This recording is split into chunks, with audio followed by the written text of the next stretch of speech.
All right, welcome to Out of the Blue from the Block M Podcast Network, part of the Fan First Sports Network, the podcast that will strike down upon thee with great vengeance and furious anger. I am Jared Stormer of the Block M Podcast Network and MaizenBrew.com. With me, as always, is Andy Bailey, my hetero life mate of the same place and time. Andy Bailey, a film critic and an undefeated cage fighter. How the hell are you, brother? I'm good, man. Can you think of another performance like Sam Jackson, where it's like your first like real starring role and you deliver a performance like that?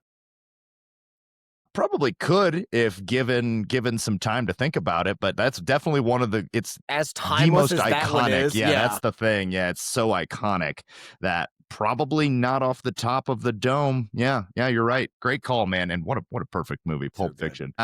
And what a perfect game we get to talk about, 63-3. That's called a get right game, brother. Can't wait to talk about that as Michigan moves to 2-1 on the season. We have so much to talk about this game because so many dudes got into this game. There's just a lot to take away from it. I know lesser opponent, so we're not going to go too crazy, too overboard. We also have some quarter season superlatives, talk about what we've seen so far this year, both with Michigan, the Big Ten, and college football at large. Talk about what we know, what we think we know, and what remains to be seen. Before we get into that, though, let's touch the banner. Got some news to catch up on here. Let's start with a little bit of Michigan Wolverines in the NFL here. J.J. McCarthy, after NFC Offensive Player of the Week honors, has a child and then has an ankle injury, and now he'll be out next week. The Lord giveth, the Lord taketh away. So a little bit of an up and down start to the season, but I think giving him a week off, probably a good call anyway. He's been a busy lad. Yeah, it's like, congrats to he and his wife on the birth of his son. Like, take some time. It's okay. Yep. A lot of other guys really showing out. Cincinnati Bengals, Dax Hill, leading tackler, gets an interception. Devin Bush, leading tackler for the Browns, gets a sack. So especially for Devin Bush, good to see like a little bit of a redemption where I thought maybe it was the time had passed for him in the NFL. And then Dax Hill had some injuries that he was battling on a much maligned Bengals defense. But good to see those guys essentially leading their defenses right now. I think DJ Turner had an interception the week before, too. Yeah, DJ Turner, too, also, along with Chris Jenkins on that Bengals defense. Like, I kind of got to tune in. They're not a very good defense, but there's a lot of Wolverines. I got to tune in every time. A lot of Wolverines are better than they were last year. And they're better than they were last year. Yeah, a couple of Wolverines on the Rams as well. You get a Blake Corum touchdown, he's starting to creep up and get some more touches there, and then a Josiah Stewart sack as well.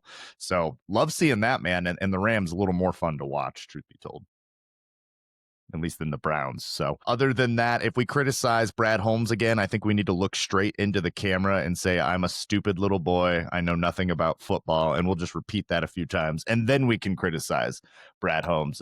Guy just knows what he's doing. I'll never forget asking you after the draft. I was like, can we even criticize him after the Tesla pick? And we both agreed, like, yeah, we still can. We can do this. We're podcasting. We need the material. It's like, we really can't. We can't. I'm going to just shut up. Just such an elite evaluator, and the Lions had an excellent bounce back game this past week. Belt to ass, instead of being weapons grade ass, as I labeled them against Green Bay. Hung a 50 burger on Ben Johnson and the Chicago Bears. You love to see it. Let's talk about a lot of injuries, people on the injury report for Michigan versus Central Michigan. Not going to go through the entire list there, but some noteworthy additions or news coming from there. Sounds like Rod Moore will play against Nebraska. He was in pads on the sidelines against Central Michigan. Sounds like no Gio against Nebraska. So I would guess right after the bye week for Gio. So those are the two big ones that we're kind of watching. Rod Moore now feels like Panda Watch and Anchorman, where it's like, Rod Watch. It's like, and we thought he was going to play at Central. They're like, yeah, he could have, but he didn't. It's like, why didn't he play in this game? Just to get reps and experience. So we'll see. Again, I think at this point, I'd be surprised if he plays against Nebraska, then takes the bye week and plays against Wisconsin. And that's a shame because, I mean, we're already a quarter of the way through. You're a third of the way through after next week. So we're going to get 2/3 of the season with Rod Moore, maybe. It's becoming a bummer. And then he's going to have to work his way back in. And you just, I guess, if he can be 85% of what he was against Ohio State, it'll all be okay. And it'll be great to see him nonetheless. But the Gio news, bit of a bummer. Brady Norton expected to return, but are we sure he's better than Jake Guaranara? The Guaranara sauce I'm buying it, and I'm Let's stocking the go. cupboards with it. Let's go. It's looking like it's going to be a competition there at right guard for him coming back. I still wish they would move Evan Link to left guard and put Blake Frazier at left tackle. We saw how well he performed in a lot of 6-0 lineman looks this past week, but we'll see. I mean, we're going to get into it, but the offensive line as a whole definitely took a step this past week in preparation of Nebraska. So I feel a little bit better about it than I did this time last week. With a lot of guys that are just depth pieces in there, guys that we weren't expecting Did to you rely see the upon size this of year. Ty Haywood? Not a small human being, and he came in and moved a dude. Good God. Immediately. Yeah. Like, we were talking about the future of the line and being a little concerned at some positions. Not concerned about him. Nope. When we get No. he, Andy Babs, Blake Frazier, and Guarnara sauce out there, boy. Yeah, the average weight of that line is going to be like 475 pounds per man. It's going to weigh more than a house. Like, it is going to be a massive line. Well, I thought it was like some fifth year. I just like had like slipped my mind or something. I don't know, like another Connor Jones or some depth guy that they're just playing out there. Like, no, that's the true freshman Ty Haywood. I'm like, what? He looks even bigger than he's. I know he looks even bigger than he's listed. It's a large human being. Oh, I can't wait for him and Andy Babs. And then Lincoln Sprague are also huge. Like, so if you're kicking those guys inside, good God, man, that is very exciting for the line. And that's where we want to see it too. That's where, in previous podcasts, we talked about needing to see some guys start to step up there. So we'll get into a little bit more there. Some other news here in Michigan news, Kobe Buffkin traded from the Atlanta Hawks to the Brooklyn Nets. A very odd roster going on there in Brooklyn. I have no idea who they want to be the primary ball handler. Everyone there needs the ball in their hands, and including Kobe Buffkin, and yet no one can shoot. So I don't know what that's going to look like. A little bit bummed for him. That's kind of the one miss. With football, we miss from time to time with the guys, like how they're going to do in the NFL. We've got a really good track record with our NBA guys of being like, no, he has it, he doesn't have it. And Buffkin was kind of the one, and we've missed just because of injury. So I hope he gets another shot and can do something with it. It's such a weird situation that I feel like, there's just like a sea of players there. So maybe he can emerge from it, because you and I liked early on what we saw from him in Atlanta, but you hit the nail on the head. He just couldn't stay healthy. Yep, and gets to play with Dan Wolf. So a couple Michigan guys there. Yeah, that's exciting. The law firm of Buffkin and Wolf. Buffkin and Wolf. Look, I mean, you can represent me in my traffic claims any day of the week. Tell you what. Wolf wings. I don't know. I'm workshopping here. It's day one. We'll workshop day one. We're it. Getting there. There's no bad ideas in brainstorming. This is Big Ten news here. Kind of surprising. UCLA has parted ways with Jaishawn Foster early in the season. They did not hesitate after a loss to New Mexico, which should sound familiar. Maybe New Mexico, not as bad of a team as people were speculating, as they got Jaishawn Foster ousted. Just like some really not great looks for UCLA going back to the press conference. Had a good run to end the year last year, but then none of that carried over, and it was a struggle out of the gate for UCLA. So trying to salvage this season, but I was surprised to see them make that move with an alum that early. Would Jaishawn Foster still have a job if they'd kept Joey Aguilar and never gotten the Nico business? Probably, because Joey Aguilar is dramatically better than Nico Iamaleavia. Like, the Nico thing is just a textbook example of like thinking your shit don't stink, but maybe you need to take another smell. Like, Nico has really not panned out there in UCLA, and they thought they should have got more money from Tennessee. The only place offering was UCLA, and it's been a disaster. And yeah, you better hope that you're saving that money, because you are not trending towards being an NFL prospect. So this might be all the money you get from playing football, Nico. Yeah, I don't know where UCLA goes next for their head coach. I mean, I know jobs will always be there, and we'll see who they pursue, but like having Jaishawn Foster and having such the warm welcome and like the hot finish to last year's year, then the quick trigger right now, like I'm with you, seemed a little premature, and I wonder who they're going to lure there next, because tough place to win now. Yeah, it is. And we're not going to talk about it here, but maybe a little bit towards the end, some of the other jobs that might be opening up. There could be some good jobs opening Virginia up. Tech's this open year. right now. Like they Virginia Tech also too. opened up. Yeah, that's probably a better job That's than a better UCLA. job. It is 100%. a better job. That's a better job. It's easier to win. Yeah, just because the conference you're in. Yeah, it's definitely easier to win at Virginia Tech. Look at the stadium, the fan base, and all of that. Like when UCLA, I think last year operated at like 30 or 40% capacity at the Rose Bowl. Like, it's Oh, there just was depressing. nobody there at the last game. Yeah, No. like the attendance is bad. Yeah, no, you're absolutely right. And then like Florida's trending towards opening up, Wisconsin's trending towards opening up. So there's going to be some other good jobs out there. So they're making the move early, but that doesn't necessarily mean you get your guy. So we'll see. The coaching carousel is always fascinating to watch. Any other news we didn't touch on here, brother? Nope, that's it. Let's get into it. Let's get into it. I'm so excited about this. 63-3. That'll do. We'll take a 60-point victory. Good teams win. Great teams cover. Elite teams double the spread, which Michigan covered it twice over. Just incredible stuff in this one. And I get it. Central Michigan, probably not that great of an opponent, but they needed a get-right game, man, after Oklahoma, and they needed, if nothing else, to get their confidence up. And I think that mission accomplished in this one. What I love about this game and this performance is that we heard during the broadcast, a little bit after the game, there was a players only meeting this week. And they kind of all got together and just hashed it out and discussed things, goals, obstacles, how they're going to overcome them. And I believe they harkened back to what Desmond Howard told the team before the season. And that was, no great player has ever been coddled to greatness. Like, you have to go through these hard times. You got to go through it. And I think it really rallied them. And the performance they put out was historic. I mean, since 1975, only 3 Michigan teams have scored more than 60 and allowed 0 touchdowns against an FBS opponent. That was this team. 2016 team did it twice in 1975. End of list. Incredible stuff. And one of those in 2016, 63-3 also against Hawaii, which is kind of bizarre. It seems like it should be scoregami, but apparently we just do this all the time. And then the other one against Rutgers in 2016. So we've seen it a couple times since we've been covering the team. Well, I guess we weren't covering in 2016. We were writing, not podcasting. Yeah, we saw it. I was at the Hawaii game when they did it. I mean, they just destroyed that. Yeah. I think that the first throw of that game was a Wilton Spate interception. And then from there on out, it was just belt to ass. Yeah. So, yeah, man, let's, you want to start on offense here? I mean, when you get 8 rushing touchdowns, it seems like we should give you some shine, and I'm happy to do so. I mean, a masterclass all around. No drive ended in a punt. So the best way to overcome bad special teams is just don't use them. You know, just do it. Just don't do it. They only had Bryce Underwood plays. He only had 2 negative plays. One was -3 and one was the interception, obviously. And that was it. Everything else was moving forward. This offense was in complete sync from position to play caller. It's crazy how Chip Lindsey went from the worst play caller in the sport to really good this week. I'm shocked by that. Had nothing to do with the execution. Yeah. Bizarre how that happens. Yeah. I guess he really hit the books this week and got some studying in there. Yeah, great calls all around. You got to see your interception, which you were hoping to see. Good on you. And if it's going to happen, that's exactly how you want it to happen. I mean, it didn't impact anything. It basically served as a punt.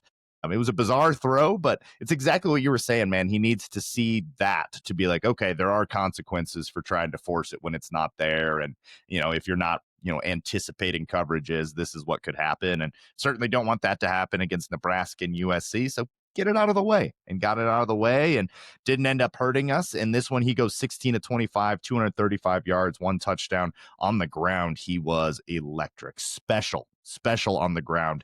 Didn't really carry too much coming into this game, but in this game, 9 carries, 114 yards, 2 touchdowns. He's averaging 13 yards a carry in this one, including a disgusting cutback against the pursuit where he turns around, goes all the way back towards the left tackle and gets in, and just incredible stuff from him. He's an elite prospect, man. In this game, it showed why he was so highly recruited. That touchdown run was so much of no, yes, because I'm like, yes, we can do this against Central Michigan, do it. And the run was electric. He's just running different. I mentioned it to you about from the Oklahoma game when he ran the ball a few times in that game. He just didn't look comfortable. He looked a little clunky. He looked indecisive. He kind of looked a little bit scared. And I understand that when you're not seeing it, it's hard to feel confident.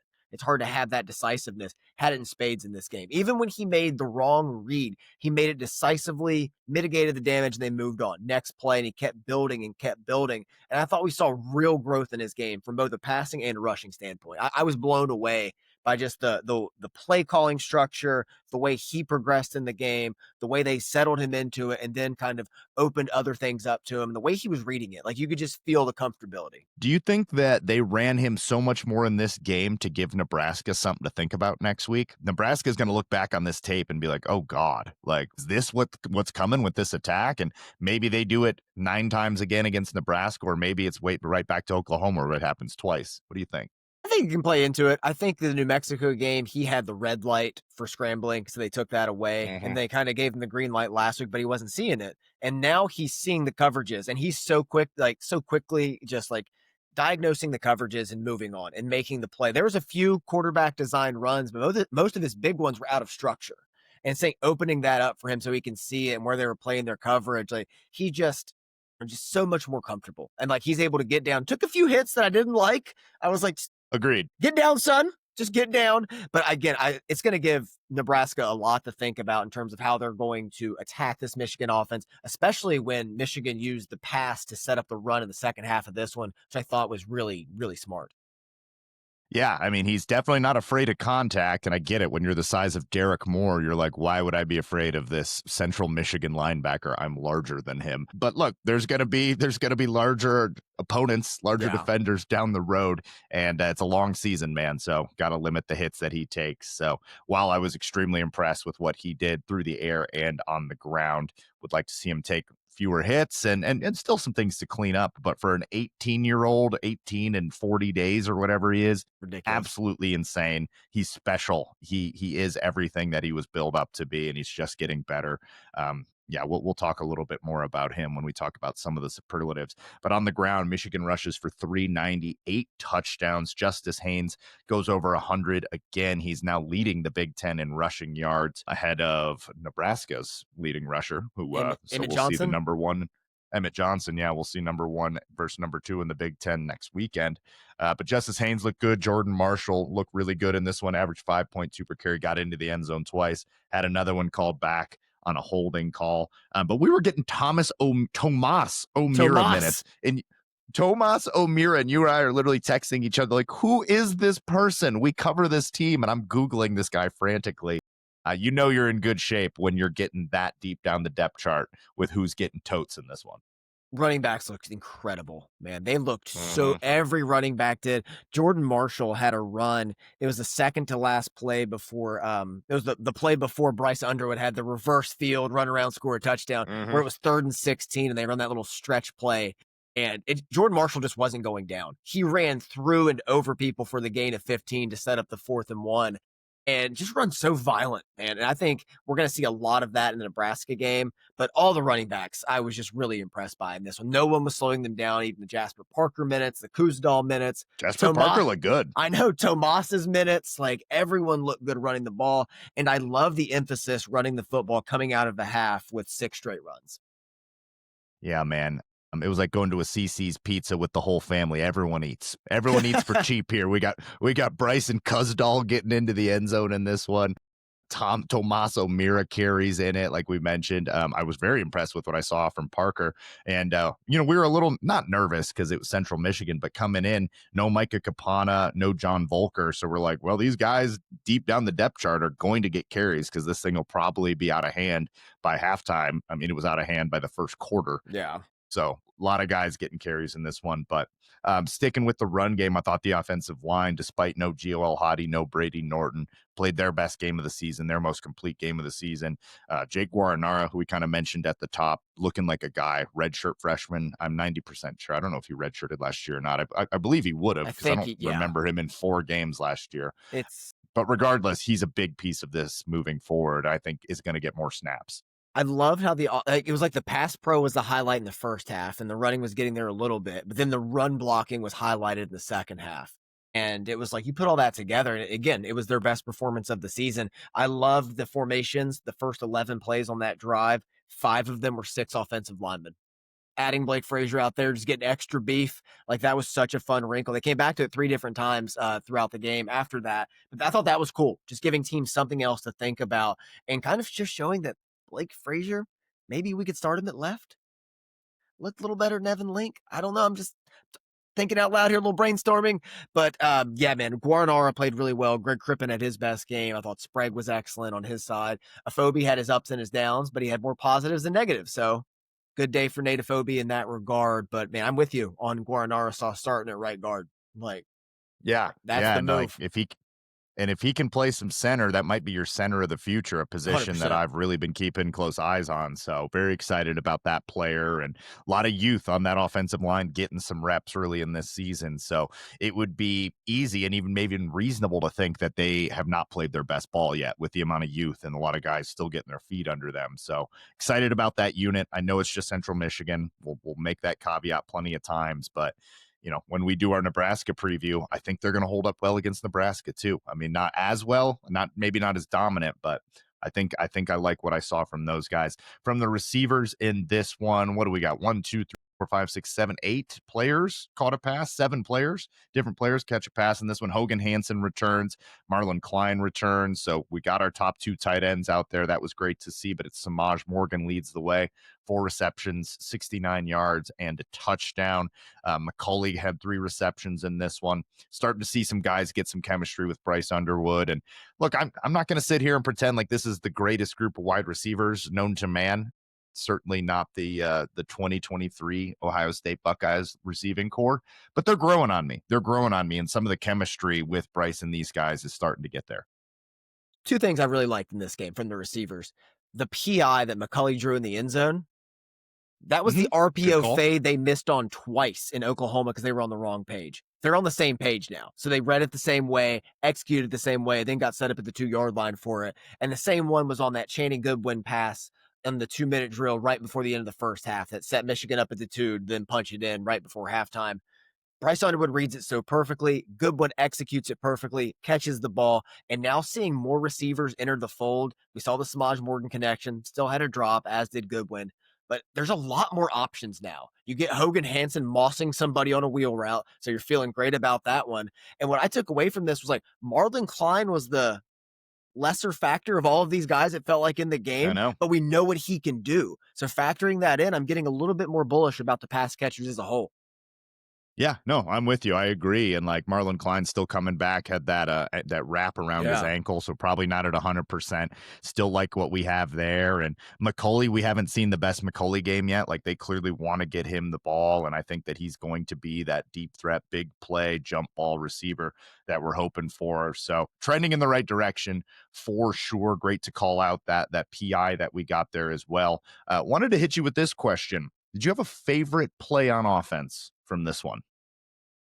Man, well, once again, your boy's got them all for you. Got the notes.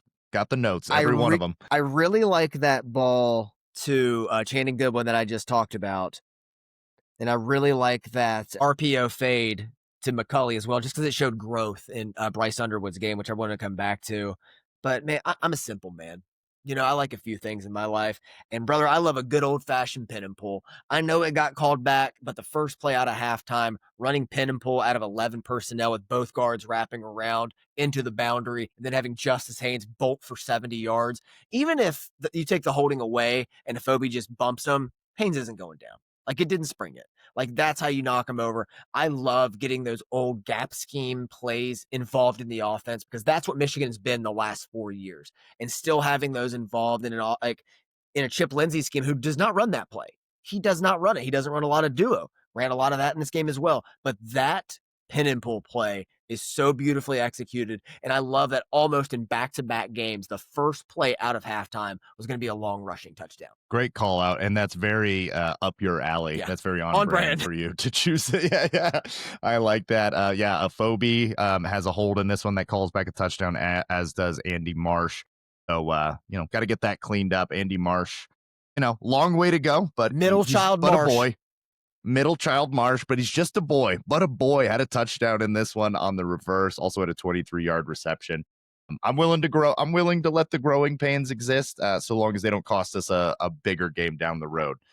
We'll see how much we can play him against USC, because he does make quite a few mistakes out there. My favorite play, I'm going to cheat a little bit. Both the Samaj Morgan, I think same drive, 2 throws to Samaj Morgan, one down the right hash and then the touchdown with great anticipation. Two of the best throws on the day. Bryce Underwood just diagnosing coverage, throwing with anticipation, and throwing with touch. Kind of all the things that we wanted to see wrapped up into two throws there. And I was just like very encouraged by that. I'm like, okay, like this kid is figuring it out on the fly. And it felt like they were maybe forcing it to Samaj at times, but seeing Samaj get downfield and make like an actual downfield reception rather than just a bubble screen or a tunnel screen, that's encouraging as well. So that Both was on probably third my down. favorite on the day. Both third downs. Yep, absolutely. And third down was an issue on both sides of the ball against Oklahoma. So it was great to see that. So outstanding offensive performance. Chip Lindsey is just dramatically better than Kirk Campbell. If you were raving and ranting about him early on in the season, like, come on, guys, Yeah, like, it's just give it a rest. put your faith in me. Like, I was ranting and raving against Kirk Campbell too because he was terrible at his job. Like, it was Right. just, yeah. I mean, oh, it was so bad last year, guys. It's so much better now, and things are just going to trend up from here.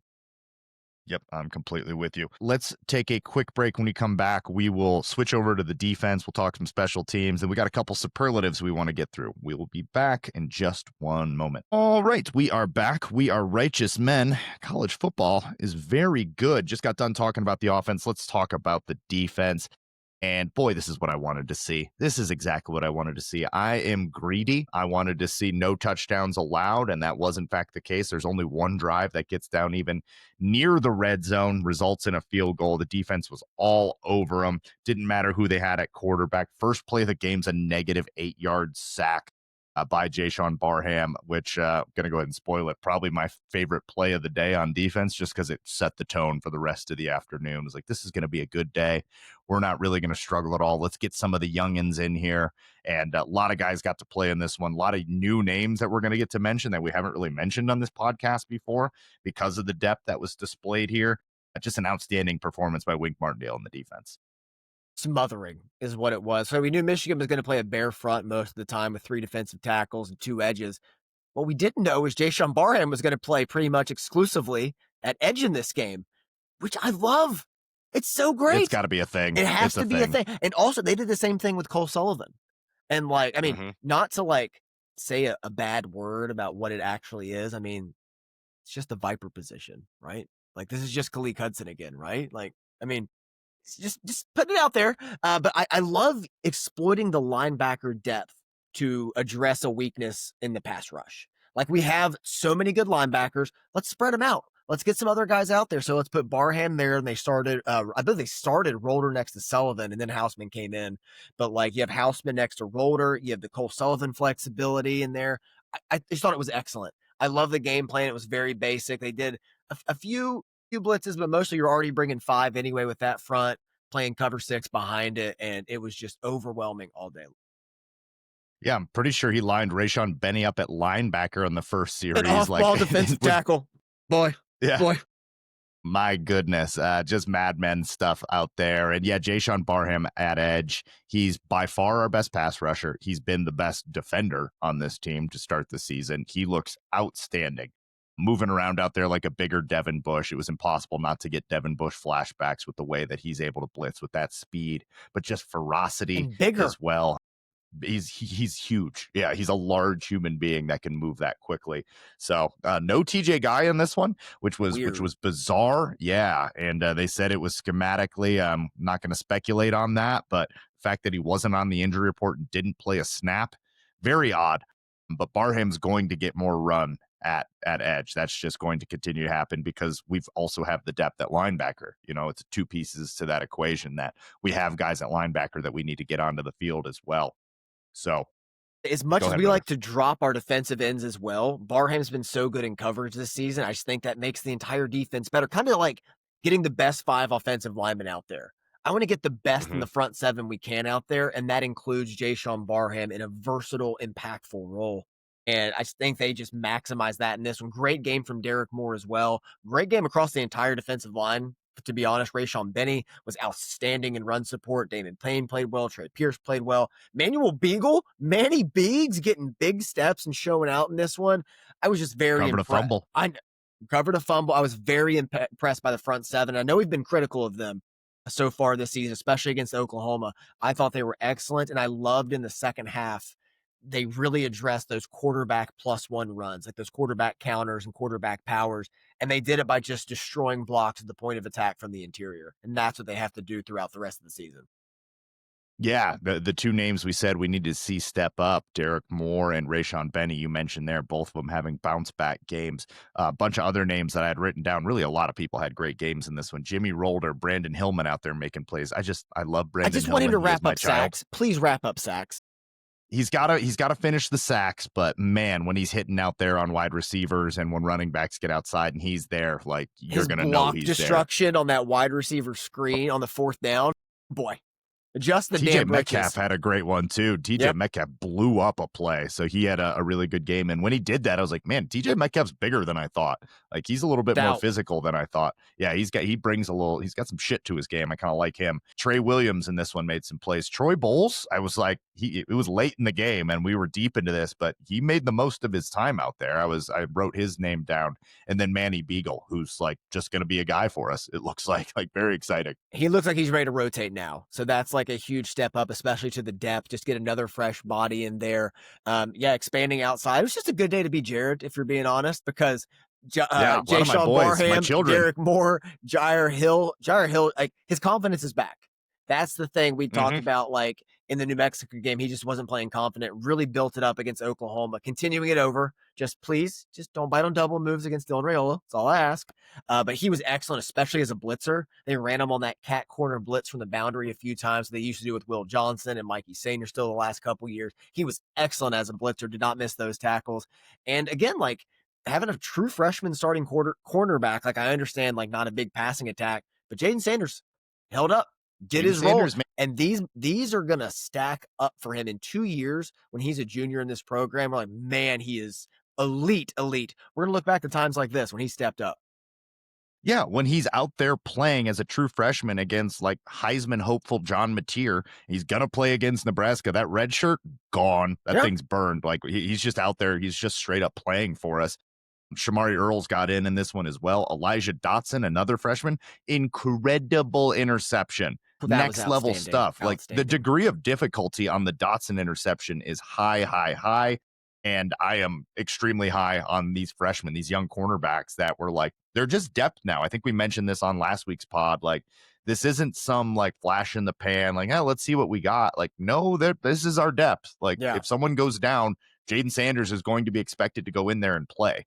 So very, very encouraged by that. And like you said, man, is this going to pay dividends? Like these guys are getting time on task, and that's incredible stuff. And like Jaden Sanders already jumped JoJo Edmond. Like he started in this game, has. and like he's over JoJo Edmonds. He's going to continue to play and going to continue to be a guy.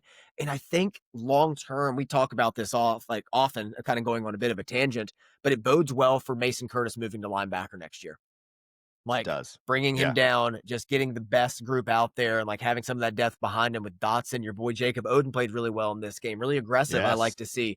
So just overall, I mean, the secondary not asked to do much, but held up really well in the run fits, great in block destruction. And just overall, I mean, the defense was just outstanding. And I mean, what can you say? 3 points in one bad drive, and they had forced 2 turnovers. Like, I mean, just an outstanding day. Forced 2 turnovers. They had 3 sacks in this one. Could have had some more. Would like to see Brandon Hillman finish one of those. They obviously like him as a blitzer because they know what he can do. He's so good as a blitzer. He's just got the pursuit angles. Just wrap up. Angles are a little off there. Kano Winston got in this one.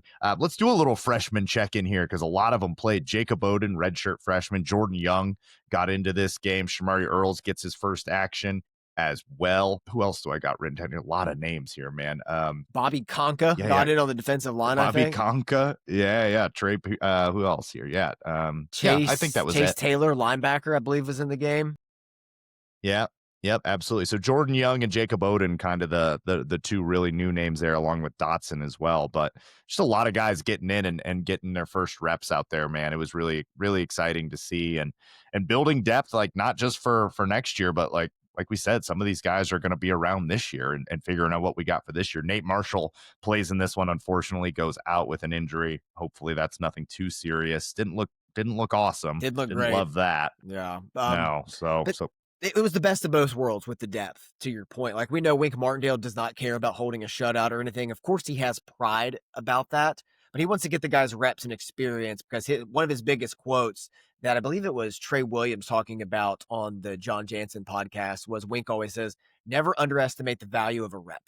And that's in practice and in games, and just how much that helps you grow. So, like, getting those in practice and getting those now, like, he's playing for the last games of the season, like the Ohio States, conference championships, playoffs, what have you there. So, like, now, like, the fact that they were able to get so many young guys in and still hold up to keep that 3 points was just awesome to see. Because as fans, like, we don't want any garbage time touchdowns. Like, F out of here. Like, we want to see him shut down, smothered by the true freshmen on this team and everybody else getting their run in. So it was awesome. And I'm a simple man. Like, I want Michigan to be a top 5 scoring defense. Like, I know it's not really what matters. It's just getting the wins, but I'm selfish. I'm greedy. I don't care. I'm simple man.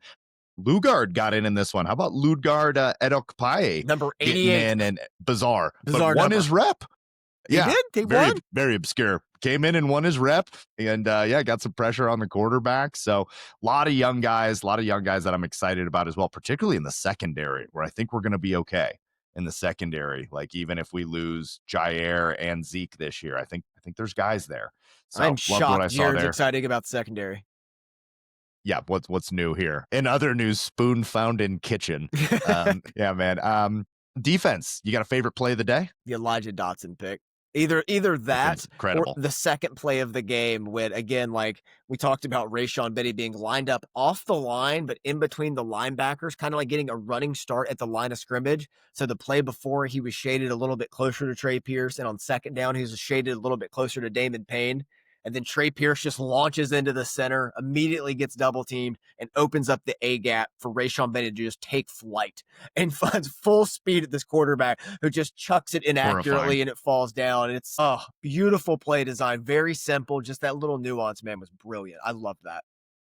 Yeah, all my favorite plays were just the first series because I knew what kind of day it was going to be. We go right down the field and score, and then they go backwards 8 yards. Jaishawn Barham with a sack on the first play, a violent sack. Violent. And then, and then you get the Rayshawn Benny blitz, and it's just like, so it's going to be like that today, huh? This is going to be a lovely day of football, and a lovely day of football it was. So lots to choose from there. Great call on the Dotson pick, though. Just incredibly, That's outstanding. Yeah, that's a big time play. Impressive stuff, man. Like, yeah. And that's just not one of the guys we were circling either. It was like Sanders and Earls.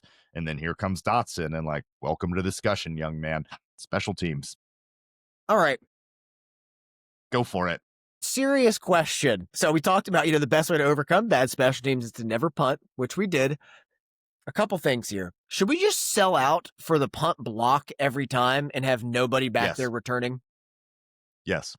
I think we'll get home like once a game or like once every other game, and it'll be worth it to not have to just be in pure terror every time there's a punt. Second question. What do you trust more after this game? I know it's Central Michigan, but just thinking ahead about the growth and development of everyone. Do you trust this offense more on 4th and 7 or Zavada kicking inside 45? Well, he missed from 47 in this one, didn't he? I think he was outside inside of 45 50. in this one. Yeah, that's concerning that's even a question. I would probably take Zavada still. I'm still there. I don't want to give up on my boy, but if Zavada isn't one of the better kickers in the country, I'm sorry, the special teams unit is just ass. There's nothing good about it. It's just weapons grade ass. Like, yes. What do you look at? Like, what's the strength? Like, they got some pressure on the punts, but this was Central Michigan. We still didn't get home on any of the punts. It's an adventure every time we're back there returning. Andy Marsh still carries the ball way too far outside of his body. Tuck that in, young man. Yeah, and every time I kind of just want him to stay away from it and don't go near it because I don't trust anybody. And yeah, thank God we didn't have to see Hudson Holland back in this one, or else I'd be giving him an even lower grade. I don't know. I mean, J.B. Brown is so bad as a special teams coordinator. He's infected Dom Zavada. Like, he's like zapped his talent like the aliens in Space Jam. Like, what happened? Like, there's no reason to miss this. It makes no sense, man. It's baffling how bad we are on the third side of the ball. I am very concerned it's going to cost us a game. I think it will too, because if you're not going to win 2 out of the 3, I mean, you better handedly win on the other ones. Yeah. And I think you pretty much have to win 2 of the 3 to win a game, unless just absolute craziness is happening. Yeah, like turnovers and weird penalties and stuff. There's exceptions, but for the most part, you got to win 2 of the 3. And if you're just writing off special teams every time, like, we're not winning that. Well, then we need to be flawless on offense with an 18-year-old quarterback and great on defense, where like there's going to be some good offenses. There's a lot of bad ones, but like USC and Washington can move the ball. So yeah, I'm with you, man. I'm very concerned we're going to lose a game due to special teams. It's so bad. It's inexcusable. And like, if I want to poke at Sharon Moore, Biff Poggi, who was awesome this week. Biff Poggi's the man. There's My God, flew up the we'll list talk about him. of people I want to drink a beer with. But if you want to poke holes at Sharon Moore, like bringing back JB Brown was the one. Like a lot of other issues he addressed, and I think he passed them with flying colors, made a lot of good decisions. But the JB Brown one is inexcusable. He was bad last year. I don't know if he's worse yet this year. We haven't jumped off sides on. Maybe we have. I don't know. Hell, it's been so awful. I find blocked some of it from my memory. It's just not good, and I feel so scared every time we have to line up to receive a punt. And like after years of Peppers, even Donovan Peoples-Jones, Giles DPJ, Jackson, yeah. AJ Henning, like it was just such a sure thing. They're at least going to catch the ball. But like ever since the Rose Bowl in 2023, like, or I guess it's technically 24, our special teams has just fallen off the face of the earth. Because in that game, you have the bobbled snap on the extra point. You have the Jake Thaw play, which almost killed us. The Samaj Morgan fumbled return. And then last year was awful except for Zavada, but now even he's bad. At least struggling, get to be fair. He's struggling. Like let's get some more time on task and give him some more opportunities. But yeah, if we're halfway through the season and he's a 50% field goal kicker, this unit is, I mean, he might not even make it to the end of the season, JB Brown. We might have to make a move in season just to light a fire under these guys' ass, because it's just not going well there. And yeah, I mean, if you were one of the folks that were saying like Jay Harbaugh is just a Nepo hire, Jay Harbaugh was awesome as a special teams coach. Man. He was really good as a special teams coach, and this shit matters, man. And we're seeing it now. And like you said, I'm very concerned that against a Washington or a USC, it's like a muffed punt leads to a game break in some way, shape, or form, or a missed field goal or a blocked field goal or something stupid that's very preventable is going to lead to some negative results. So it's got to get cleaned up. I would anticipate this is JB Brown's last year as special teams coordinator. It's a great call out that's kind of the one glaring thing that Sharon Moore failed to address. I've mentioned the center position, but Jake Guaranara ascending. Yeah. And that might be the future there. So like maybe even that's not on it. It's JB Brown being retained is the one glaring weak spot in Sharon Moore's resume right now. Who do you want to see returning kicks and punts against Nebraska? Micah Capana, Anthony Simpson, somebody with a little bit more experience. I mean, we haven't seen Micah Capana return. He's hurt, and we haven't seen him return kicks either, but I just want somebody sure-handed back there. I don't know, Marlon Klein, who's got the best hands on the team. For kicks, here's a fun one. If Capana's out, I always like having running backs because they're used to carrying the football. So you're not going to have the Marsh running out here with the ball, which is tries me. It looked like he's swinging a stein of beer. What are you doing? This isn't German American Beer Fest. So it's Jasper Parker or Bryson Cusdahl. One of them. Good one. He looked good. Jasper Parker looked really good in this game. Bryson Cusdahl feels like the next evolution of True Wilson. So it's like I'm kind of all for it. Just like give him the ball, give him some run back there. Like at least he can take care of the rock. For punt return, nobody. Just line up and punt safe, put nobody back there and rush somebody else. Let the ball fall where it may. We'll go from there. We'll figure it out. At least we won't turn it the hell over. Exactly. Good Lord. Yeah, and I mean, like with kick returner, it's kind of the same thing. Like we don't really need to return it. Like it'll just go into the end zone if you let it go over your head. Yeah, so, but at least there, I think there's a little bit more room to get somebody sure-handed and a strong runner there because there's more time. Like if you muff a kickoff return, just fall on it. You muff a punt return, it's going the other way 9 times out of 10. So, got to get it cleaned up. I worry that we're going to be able to get it cleaned up in season. It might be something that we have to address in the off season, which it's really the big negative coming out of this game. I don't have a lot of negatives coming out of this game. The 2 holdings that brought back the touchdowns and then special teams is all I have in my negative column for this game. So let's talk about a positive and get the energy back up here. And that's Biff Poggi with the sleeves, but I don't care, man. I don't care. That man, just an absolute unit out there. Just a guy that I would like to just pound brisket and beers with for a Thursday afternoon and just listen to that man talk and tell stories. That's our king.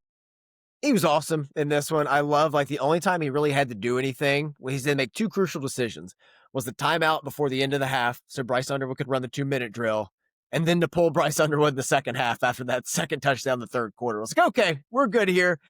Flawless day, man. He was outstanding. All of his interviews are great. I understand now why he was so important to the culture turnaround in 2021 when he was like promoted to associate head coach and Harbaugh just like kind of used him as like a consigliere to lean on in like certain situations. He's an all-time vibes guy. He is an elite vibes guy. I loved all of his quotes about Sharon Moore, how he's like, I'm just the caddy for Tiger Woods here. Like he left us everything and I'm just helping out.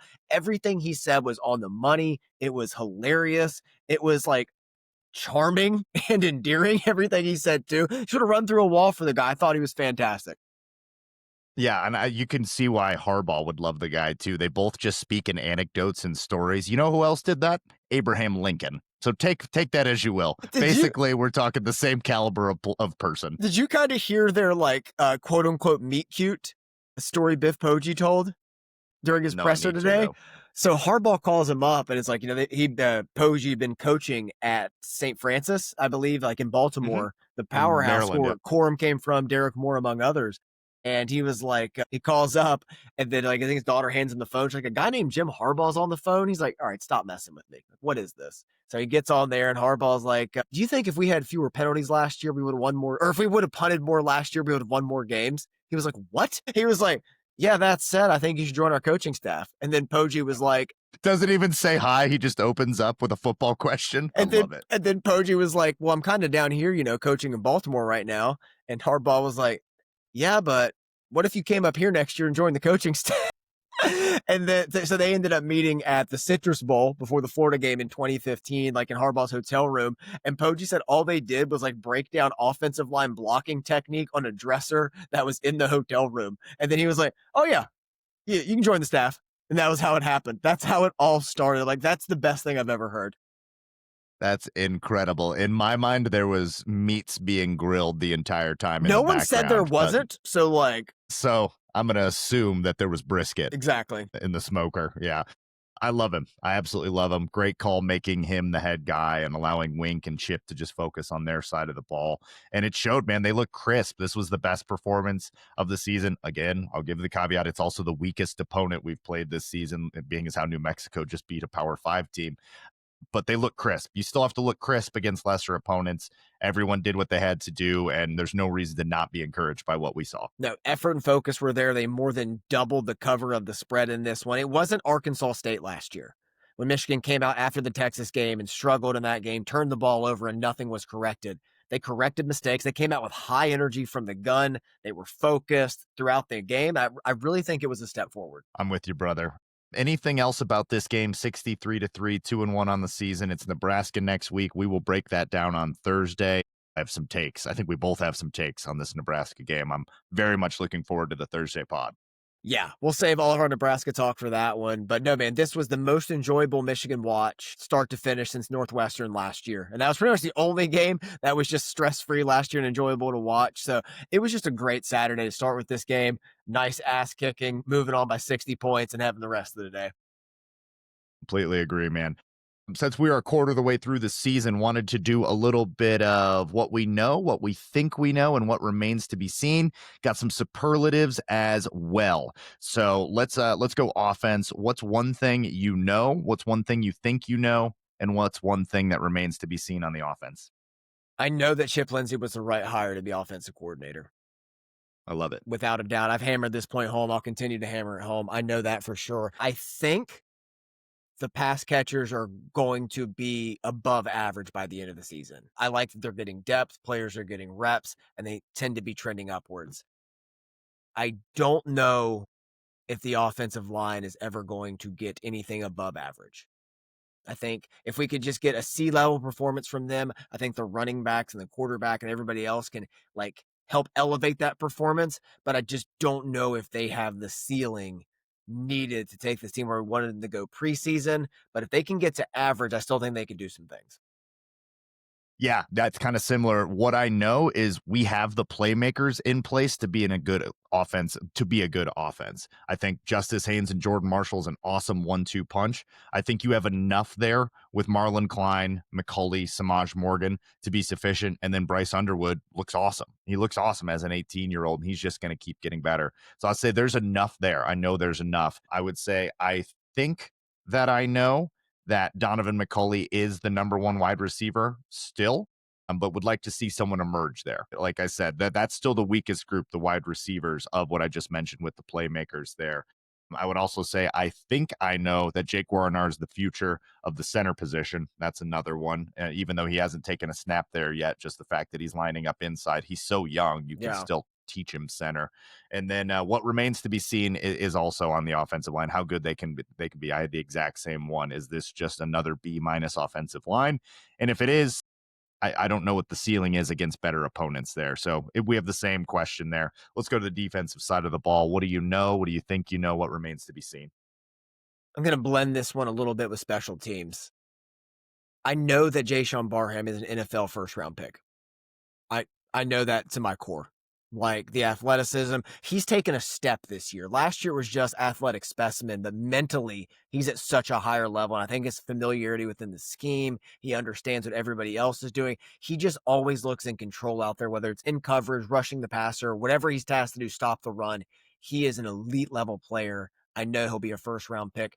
I know this defense as a whole is going to be elite, like top 5 in the country elite, especially as they get healthy. We'll see what the Rod Moore return does, but there's enough guys emerging now and getting reps. We saw what happened last year, how they're just going to get better throughout the season. And maybe the second half of Oklahoma was already that turning point, kind of like the Oregon game last year or the second half of Indiana. If you want to go a game further, maybe that already happened. I don't know if the special teams is competent enough to get this entire team to the playoff. That's my concern. I think the special teams, I'm so concerned about the special teams being the reason we either lose a game, lose a couple games, but when it's a game of inches and you add them up and they all make the difference, like, I get really nervous because I think there's going to be a lot of tight games, especially in this 5-game stretch after the bye week. There's some tough games with USC, Washington. I think Michigan State's going to be an absolute war, as you and I predicted in the preseason. Ohio State late in the year, and then whatever could come after that. I don't know if the special teams is good enough to get it done. Very fair. And I'm not going to push back on too much of any of that. What I know about this defense is that they've recruited well and they've built up some awesome depth here. Depth was what we were pointing to preseason as what the superpower of this defense was going to be, and that's looking to play out.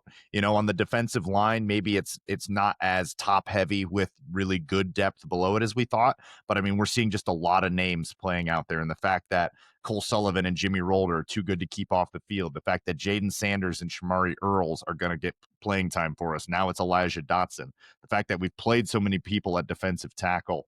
They've recruited well. They've addressed it well. There's good depth there. I think I know that we're going to be okay at just as with pass rushers because of Jaishawn Barham. I think we're going to be good there, and he might just be enough as is, but I'm not giving up on Derek Moore. I'm not giving up on TJ Guy. I hope Nate Marshall can come back because that dude looks like a stud. So I think we're going to be okay there, but I would like it to be more than just Jaishawn Barham, like Derek Moore, really the guy that I'm going to continue to circle and watch there. And what I don't know, I don't know if Rod Moore is ever going to be the Rod Moore that we saw. I was almost said that too. And then nothing hurts me more. Like it's just we're looking at a quarter of the season without him now. Like maybe he plays against Nebraska, maybe they wait, and then he's got to get back into playing football, not only into football shape, but just the testing out that knee and the confidence back there. And I know he'll be great as a leader back there and calling stuff out to the other guys, to the younger guys. He'll be great at that, but maybe we should just not get it in our heads that we're going to see that version of Rod Moore that we saw in the national championship game against Ohio State. So, and that bums me out to the nth degree. We really just ended on such a bummer there. Well, that's all right. We got some more. We got to pack it back. But we keep going we'll high and dropping back down. Don't you worry. All right, quarter season superlatives here. So we'll do a little bit of Michigan here to mix this up. But give me one thing you love: a player, coach, story, your team. Give me one college football, one Big Ten, and one Michigan. Thing I love Bryce Underwood's growth through 3 games. For an 18-year-old. Okay. God, it's great to see. And this one, I'm not going to get into all the X's and O's like I was talking to you off air, but there's real growth that we're seeing from him. And I think it's only year 1. It's only year 1. Arch is in year 3. I still can't tell you if it's cover 3 or I don't know, a herd of beasts just roaming across the field. He still looks confused. So just seeing that from an 18-year-old makes me so happy. In the Big Ten, I love how much I don't know. It's really fun. I don't know the ceiling of Illinois, of Penn State, of Oregon, Michigan, Ohio State, any of them. It's fun to be on this ride right now. And then that kind of ties to my point at large. This year's wide open. There's so much madness going to happen. The SEC is going to just cannibalize itself. Big Ten's going to do a little bit similar. I'm fascinated to see who survives. Like, this is like, I'm tuned in every year to every game because I'm a psycho. But like this year, even for like the most casual fan, there's so much good football to watch. Yeah, yeah, and like it's already getting weird with some crazy upsets, and like USF with their early season start kind of calmed down a little bit against Miami, but there's been a lot of fun stuff out there. For Michigan, one thing I love, let's go with Biff Poggi. We were just talking about him. No sleeves, looking like the man is the mayor of Busch Light, like he invented Busch Light. Great hang. Some of his quotes after that. What was the one quote that he had? I have a Labrador retriever who could coach that guy. Speaking about Bryce Underwood, also said this game was a love letter from a bunch of boys to a grown man.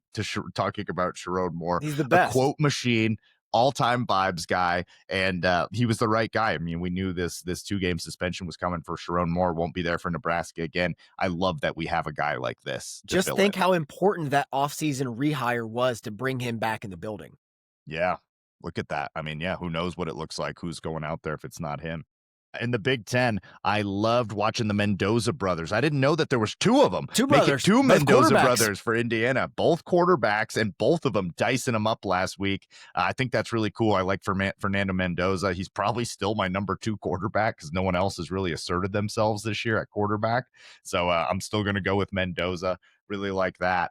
And in college football, there's been a lot to love. Like, I like your take that it's just like really weird. I think NIL has really flattened things out there. But how about early season upsets? How about Florida State just going from 2 and what were they? They got 2-10 last year, or something like that, to looking like they could win the ACC, like year over year turnaround. So that's a really good one. I would agree. A lot of upsets, a lot of fun games early on. I thought it was going to be a better quarterback year, so I was maybe a little bit off on that, but we'll see. Still time for some guys to really turn around. DJ Lagway, maybe not for you. Maybe pump the brakes there, DJ Lagway. Lenora Sellers hurt. So in the absence of the quarterbacks really stepping up, I just like the parity. I like the parity in college football right now. It makes it fun week to week and makes it hard to bet because there's not like, Clemson who really doomed me on the parlay there. Yeah. But yeah, like Clemson looked like the surefire thing, and Clemson can't handle Georgia Tech. So it's hard to say, man. All right, here's a fun one. Disaster season. You can go player, coach, or team. Who you got in college football? Who's your candidate for disaster season? I'm going to go quick to keep it upbeat. Kansas State for me. I was all in on Kansas State to be good in the Big 12. Even after the first game, I wouldn't let go. I wouldn't quit them. It was like that X is bad for you, but you keep coming back. You won't leave.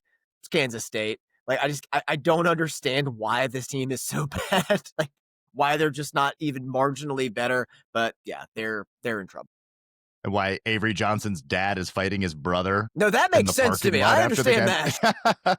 Yeah, disaster season. I had Kansas State on my short list as well. I'm going to go Clemson. You're 1-2 after all those expectations. And I guess technically you're not out of the college football playoff, but if you're trying to talk yourself into Clemson, like getting in after those 2 losses with a loss to Georgia Tech, and the LSU loss is one thing, but I won't be very excited about them getting in. I guess they could still get in, but like, very underwhelming for them. In the Big Ten, I'll go ahead and go. It's Wisconsin. It was a team that we had circled as like, this could be a disaster season for Wisconsin. Absolutely beat down by Alabama. Obviously no Billy Edwards in this one, which makes a difference, but this team is rudderless. I don't know what this Wisconsin program is going to be. They don't have an identity. There's no signs of growth.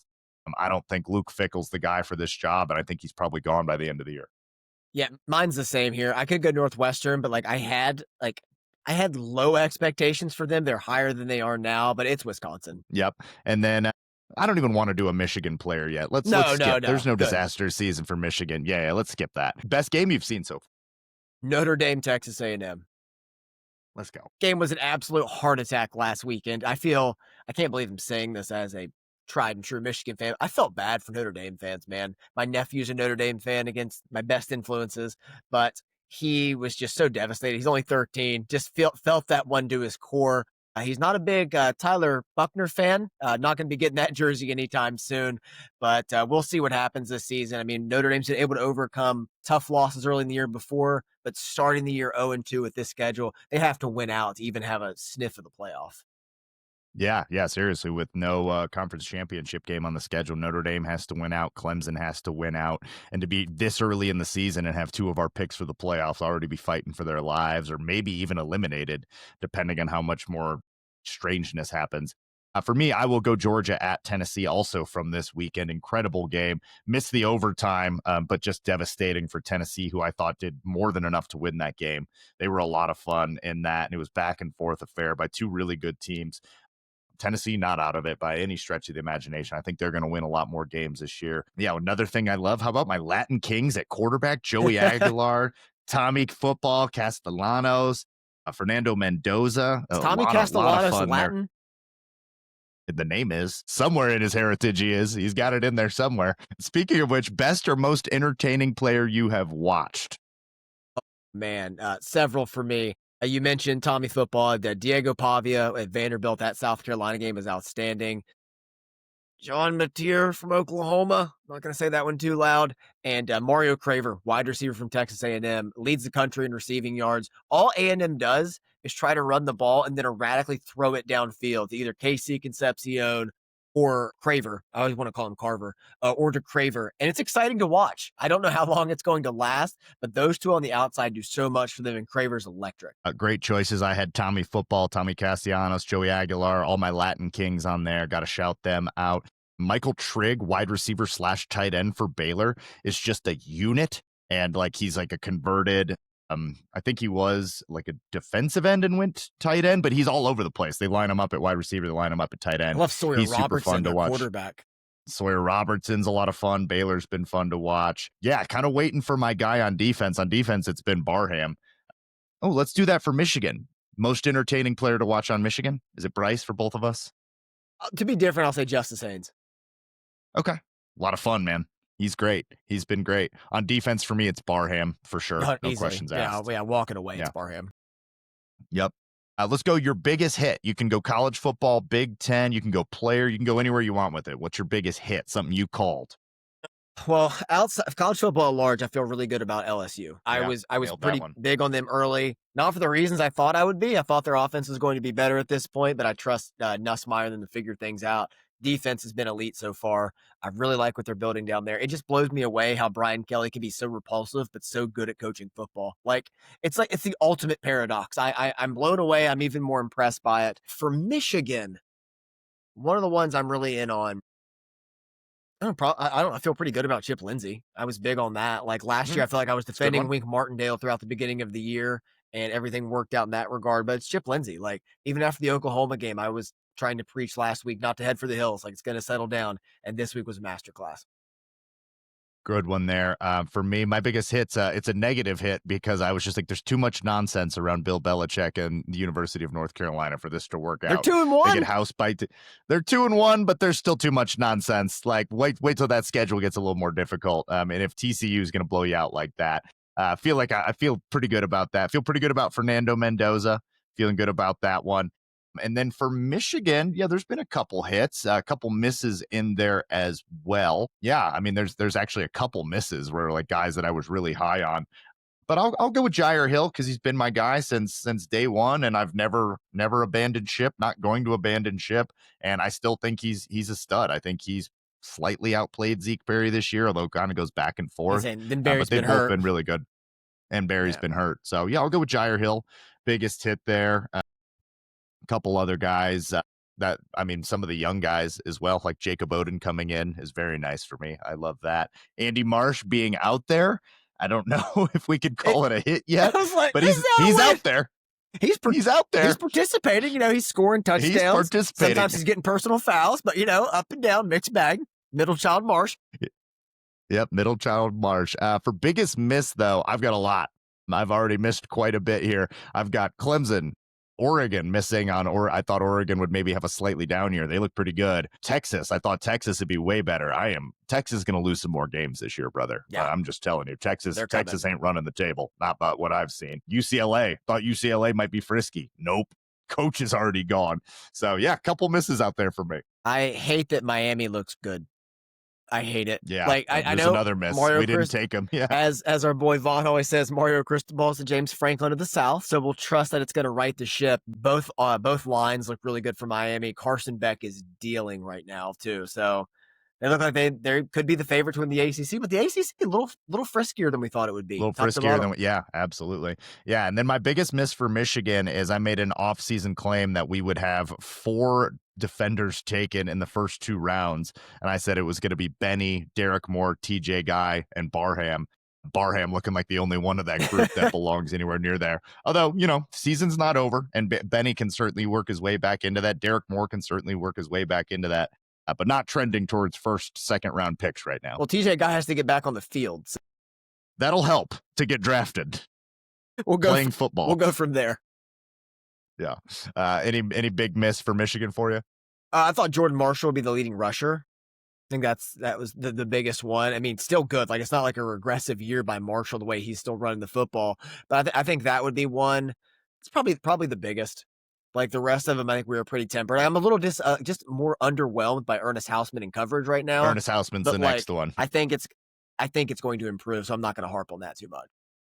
Yeah, I'm not going to hate on it there. Yeah, overall, I would say the bigger misses were at large. Our college football playoff predictions, not looking too great currently, but hey, we have Michigan in there and we ain't out of it yet. So all will be forgiven if Michigan can run the table or go 10-2 and find their way into the playoff. I don't think anyone will care that we missed on Clemson and Texas, because I don't care. I don't care about Clemson and Texas. I don't give a damn. It made sense to pick Clemson. They had the most returning talent. Dabo Sweeney, like Cade Klubnik was supposed to be an NFL draft pick. Not my fault. No. How is this my fault? We're paid to cover one team. I think we're doing all right there. I'm with you, brother. Anything else, big picture, Michigan, anything like that before we get out of here? No, man. I can't wait for the Nebraska preview. Yeah, I'm with you, man. Congratulations to Josh Hundley, who won the Aiden Hutchinson jersey. Yes. That should be arriving there soon. Yeah, Thursday we will try and go live again. We got it figured out eventually last week with the live stream. So yeah, we'll try and go live usually around 6:30ish, something like that Eastern time. We'll put it out on Twitter. We'll make sure that you know about that. But very excited to break down this Nebraska game on the road at Nebraska. That's a 3:30 Eastern time kick. And this is a big one, man. This is the next measuring stick before there's a bye week and get a chance to get some guys back and healthy. And this is, I won't say it's a must win, but it feels like it with the schedule that follows it. It feels like you really need to get this one. It's an important win for momentum going into the bye week, because you lose here, especially like in tough fashion, then you have to sit with that for the bye. And then you had that bad taste in your mouth. You don't get the flush game, kind of like the get right with Central Michigan. So like very important to continue this momentum, the upward trajectory of the team that we saw from this past week, carry that into the bye week, and then prepare for that. I think what, in my opinion, is the toughest stretch of the season is these next 5 games after Nebraska. The most important stretch of the season for sure. Yeah. Absolutely. So we're on the same page there. Looking forward to that. We'll be back on Thursday. Thank you to producer Tony, continues to do awesome work. Shout out to him. Shout out to all of you that have been tuning in for the live streams and for downloading and listening. We thank you all. I am Jared. That's Andy. This is Out of the Blue. We'd like to remind you that wherever you go blue. We're gonna shop left. I got your back, kid. I'll ask the guy behind the